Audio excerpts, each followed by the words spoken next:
The Aboriginal people lived under 6 different laws. Each state had its own law. We needed the state laws to be abolished for this reason, that they created such tremendous confusion.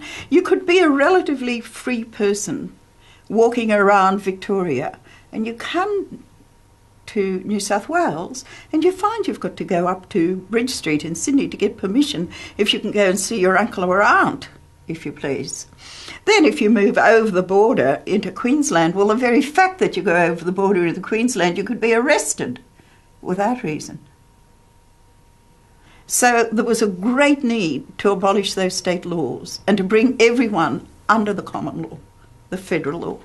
The first organisation I was involved in to change government legislation was a state organisation called the Aboriginal Australian Fellowship.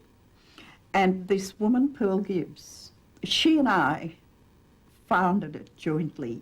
Jessie Street was then became a patron of the fellowship as it became known.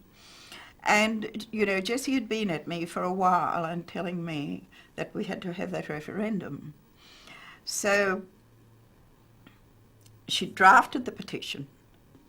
Jessie actually placed that in my hands and said to me, there you are, now go and get yourself a referendum.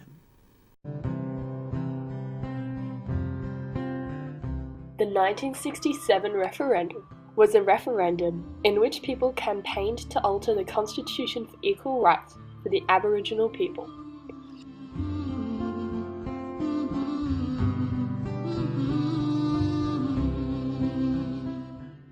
The supporters of the change wanted Aboriginal people to be counted as citizens of Australia, not individual variations from state to state. However, before the 1967 referendum, Aboriginal people had always been treated as animals of the land. The only way to change the Constitution was to hold a referendum.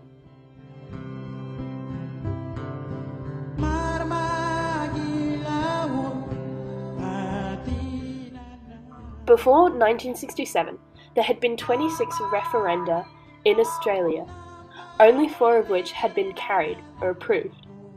For a proposal to succeed, a majority of voters must say yes. Also, the majority yes vote must occur in a majority of states, that is, at least 4.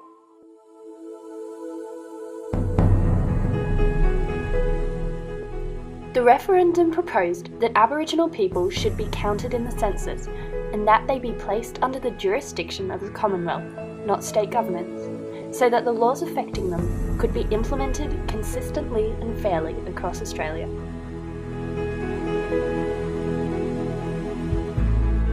The long-awaited vote was held on the 27th.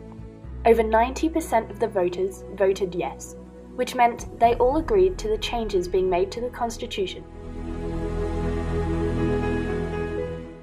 Although it took approximately 5 years for changes to occur after the referendum, the results were beneficial to all Indigenous people. Laws were passed in relation to land rights, anti-discrimination, financial assistance, and most importantly, to preserve the cultural heritage of the Indigenous Australians. The referendum was finally successful, with 91% of the Australian population voting for it. It was the largest ever yes vote to be recorded in the history of Australia.